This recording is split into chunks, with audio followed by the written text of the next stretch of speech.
Hello traders, Trader Tom here from Simply Forex, the channel created to help you succeed at trading.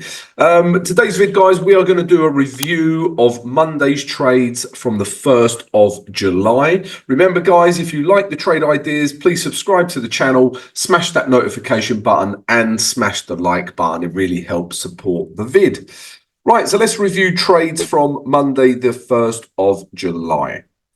The first one we were looking at was euro against the New Zealand dollar. Okay, and we were looking to buy it. So why were we looking to buy it? Well, we was in this downtrend until this high got broken, right? And as you can see, when this high got broken with this candle here, we're in an uptrend. We're getting higher lows, higher highs. Okay, uptrend. And you can also see the bullishness of the candles, guys. Even this candle's a bit of a doji, but yesterday's candle carried on this buying momentum. Okay, and that's what we were trying to do. We were trying to buy this pair. So that was the idea. And also, guys, I like the fact that we are above the moving average 20. Generally speaking, if we're below the moving average 20, I'm looking for sells. If we're above, I'm looking for buys. Okay, so this ticked a lot of boxes to take this buy trade.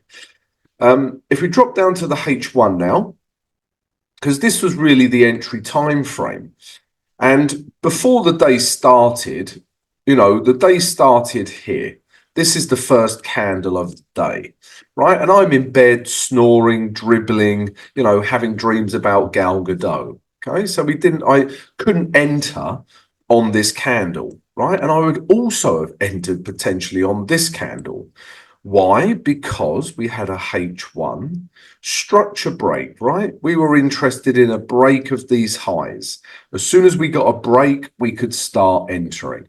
You can enter on this candle, or you could have waited for the retrace, and then price just shot up ever since.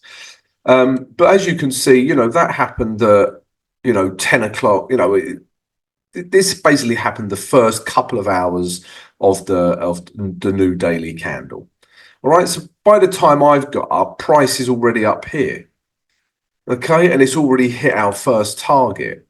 So it's tricky to trade as soon as, the move's already happened.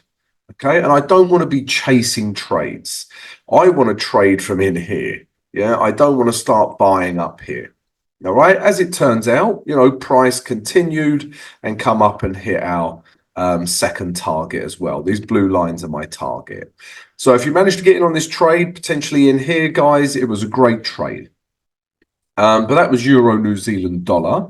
And then we was looking at a couple of Swiss franc pairs. Let's start with pound Swiss franc.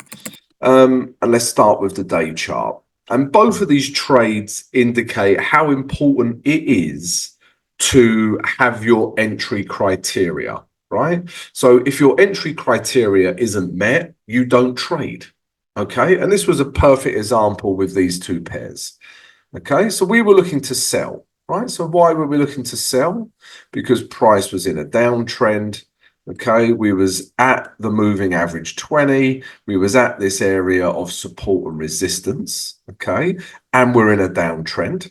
Okay, so structure and support and resistance were with us.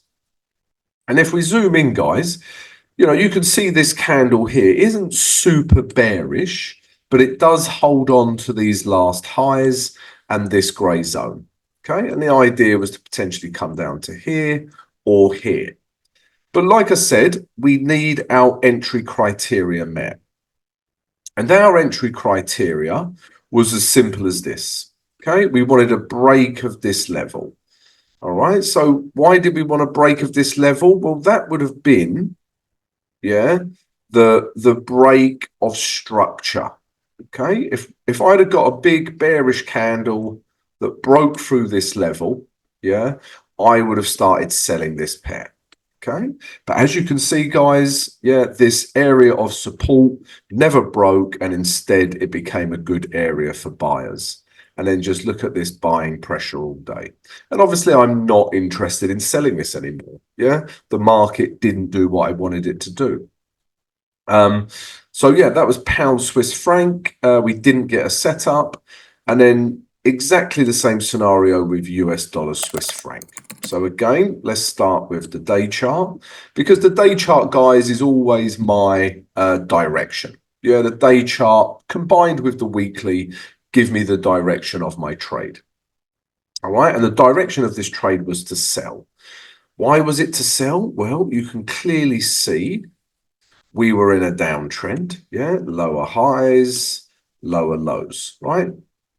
Clearly a downtrend. Price retraced, yeah, to a nice area. Look, what was once support, when it hits, becomes good resistance. Okay, so we were in a downtrend. We was at a nice resistance level, and again we got a candle, not super bearish, but there was some rejection there, because look at the top wick, and it held on to this last high. Okay, so we were potentially looking for sells back down to here. And again, right, if we drop down to the H1 chart, we had pinpointed this grey zone in here. Okay, and when I say grey zone, this is one of my support and resistance zones.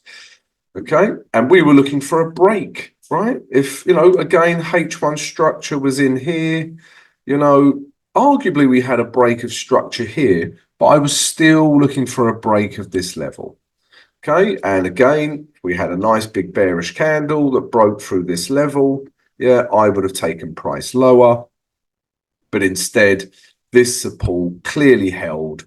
Yeah, and we just had buyers for the rest of the day, and that's fine, guys. Yeah, my entry criteria wasn't met, so I couldn't enter the trade. That's it. I just sit on my hands. I know I'm not going to have a trade. When I start seeing price just moving away like this, I know I don't have a trade for that pair, because the market didn't do what I expected it to do. All right, guys. So, yeah, those were the free trades from Monday, the 1st of July. Remember, guys, if you enjoyed my review, enjoyed my trade ideas, then please subscribe to the channel, smash that notification button, and if everyone could smash the like button as well. All right. See you later, guys.